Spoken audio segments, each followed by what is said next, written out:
নৈनं ছিন্দন্তি শস্ত্রাণি নৈनं দহতি পাপকः ন চৈন ক্লেদয়ন্তাপ ন শোষয়তি মারুতः।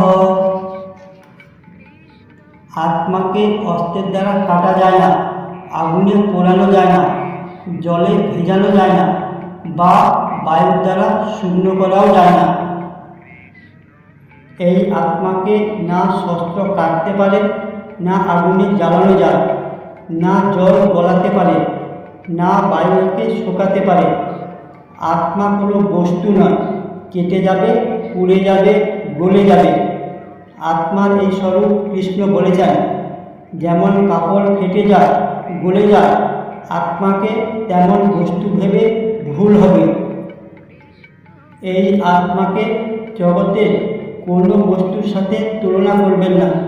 আত্মা জাগতিক কোনো বস্তুর মতো নয়, এর দ্বিতীয় কোনো উদাহরণ সম্ভব নয়।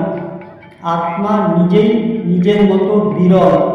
আত্মা আগেও ছিল, পরেও থাকবে।